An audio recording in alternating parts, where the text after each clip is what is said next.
Bisa nggak begitu? Berusaha. Ya, kan sekarang masih murid dulu. Siapa tahu besok naik jadi arif. Siapa tahu kapan lagi Allah angkat jadi alim billah. Siapa tahu Allah kamilkan. Dan siapa yang dapat menyempurnakan kita? La haula wala. Ini rahasia nomor 4. La haula wala quwata illa billah. Siapa yang memahami sir la haula wala quwata illa billah, dia masuk kepada kamil mukammil.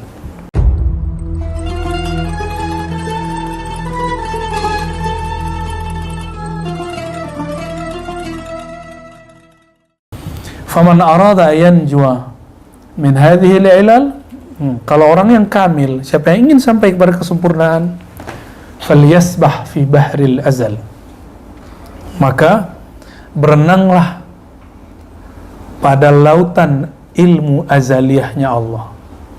Wal yaqta' sadamatil amal, putuslah semua angan-angannya. Wal yakun ala akhiril ajal, serahkan saja kepada waktunya. Nah, ini bukan fatalisme, tapi dia bergerak dengan ilmu azaliyah Allah. Maka orang ini nggak pernah kaget. Apa yang terjadi? Sedihnya sedih manusiawi, tapi di batinnya biasa aja. Bisa nggak begitu? Berusaha. Ya, kan sekarang masih murid dulu. Siapa tahu besok naik jadi arif. Siapa tahu kapan lagi Allah angkat jadi alim billah. Siapa tahu Allah kamilkan. Dan siapa yang dapat menyempurnakan kita? La haula wala. Ini rahasia nomor 4. La haula wala quwata illa billah. Siapa yang memahami sir la haula wala quwata illa billah, dia masuk kepada kamil mukammil. Walaupun itu bukan makom dia, tapi misalnya makom gurunya, guru dari gurunya, dia akan ikut sertakan insyaallah. Ya, minimal masuk mindset benernya sedikit udah oke. Saya mau tanya mantuk, Allah itu berubah-ubah nggak? Allah berubah-ubah nggak? Yang kenceng dong. Pengetahuan Allah berubah nggak? Tadi kita di rumah, sekarang pindah sini. Apakah Allah berubah pengetahuannya? Antum tadi di rumah dengan di sini? Beneran? Yang berubah itu makhluk. Khalik nggak berubah.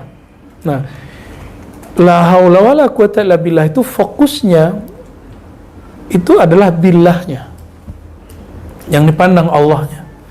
Nggak ada urusan dengan kasab, nggak ada urusan dengan tawakalnya.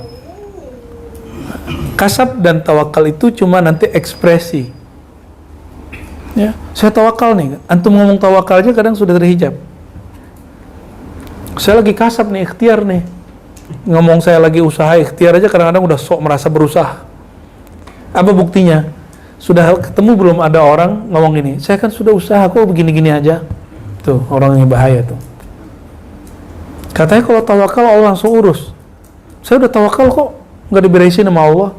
Emang Allah siapamu? Mak ommu. Kan nggak begitu. Nah, terakhir. Wa qala al-abdu abdun nadamu abdu nadami, al-abidu abdu nadami, wal muridu abdu niqami, wasyakiru abdu ni'ami, wasabiru abdu kilami. Ya, kilam itu sakit ya. Wal arifu abdu himami, al-alim abdu nurihi wa zulami, wal hakimu abdul hakim abdu hikami, wa abdullahi qalil laisa li wujudihi sabil. Insyaallah Imam Ibn Arabi. Orang kayak gini kok disebut sesat ya sama Ibnu Taimiyah ya? Orang sedahsyat ini pembicaraannya. Selurus ini kaidah yang dia tulis tentang bab kewalian. Ini bab kewalian ini. Siapa yang disebut hamba? Hamba itu abdu nadami. Hamba yang menghambakan diri terhadap penyesalannya. Jadi antum kalau menyesali sesuatu, itu namanya sisi kehambaan. Wal murid abdu niqami. Sedangkan murid itu hamba daripada nikomnya Allah. Apa arti nikom? Pembalasan. Ya, apakah pembalasan? Kalau nikom itu biasanya negatif ya. Hamba yang khawatir terhadap pembalasan buruknya Allah. Sedangkan abid tadi hamba yang dia memperhatikan nanti penyesalan dia apa. Maka al-abid itu makamnya taubah. Kalau al-murid makamnya khauf. Wasyakir abdu ni'ami. Orang bersyukur, tapi syukurnya belum syukurnya Abdullah. Masih syukurun ni'am, belum syukurul mun'im. Dia baru bersyukur nikmat. Jadi kalau nikmat nambah, tambah syukurnya. Belum mensyukuri yang memberi nikmat. Kalau antum sudah mensyukuri yang memberi nikmat, mau sedikit terasa besar. Tapi kalau mensyukuri nikmat besar pun terasa sedikit. Sama orang berkeluarga, berteman. Kalau melihat kebaikan temannya, bukan teman yang dilihat. Nah, nanti dilihat berapa pemberiannya. Maka suami istri itu, istri misalnya mengatakan ke suaminya, kamu itu belum ngasih aku apa-apa. Nah, itu dia berarti dia melihat pemberian. Padahal dia bisa bersama kekasihnya itu udah cukup. Kalau emang dia cinta sih. Pernah dengar gak ada orang ngomong gini ketika diajak nikah terus pasangannya takut? Aku belum punya apa-apa, Neng, gitu. Apa kata si Neng? Mas, ya benar gitu gak? Yang penting sama kamu, walaupun makannya pakai tempe. Yang penting hidup sama kamu, walaupun hidupnya ala kadarnya. Ada orang ngomong begitu? Mungkin kalian ngomong gitu kali ya? Itu kenapa? Nah, dia sudah sampai kepada mencintai zat orang yang dicintai, bukan yang dilihat sakunya, mobilnya, fasilitasnya, popularitasnya. Yang penting bersama dia gitu. Nah, orang-orang yang bersyukur itu, yang berterima kasih itu, kebanyakan mensyukuri nikmat, belum mensyukuri yang memberi nikmat. Ya, punya teman begitu nggak? Kalau nggak ditraktir, ngomongnya nyebelin. Lu mah pelit katanya. Kan sama kayak anak kecil tuh. Anak kecil ketika nggak diberi sama ayahnya, ayahnya bilang, jangan nak, itu nggak bagus buat kamu. Ah, papa jahat.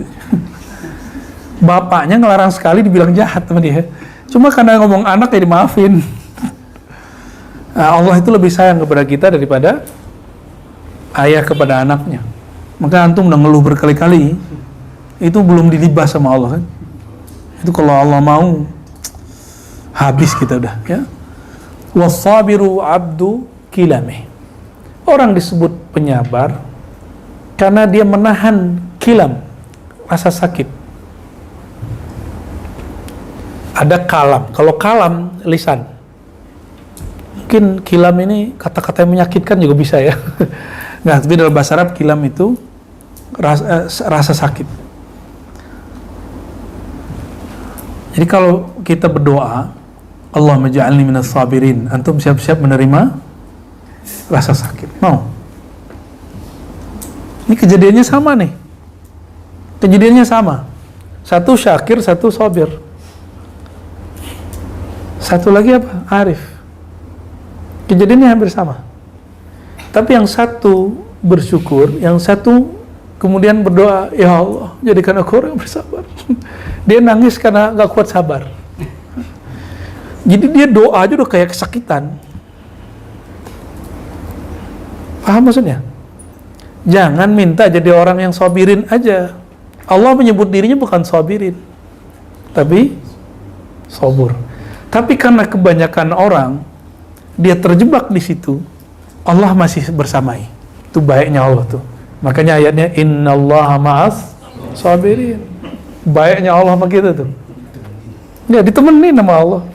Antum yang merasa kesakitan, maka lihatlah orang-orang yang kesakitan, pasti dia nyebut nama Allah dengan semua bahasanya dan semua nama Tuhannya. Ya enggak? Kalau lagi di atas pesawat tuh turbulen, semua nama Tuhan keluar. Ya, ateis pun menyebut nama Tuhan. Ya, kalau ateisnya dia biasa lingkungan orang-orang Kristiani, dia akan bilang, oh Yesus. Kalau ateisnya biasa di kalangan Muslim, ya Allah, sama. Ya.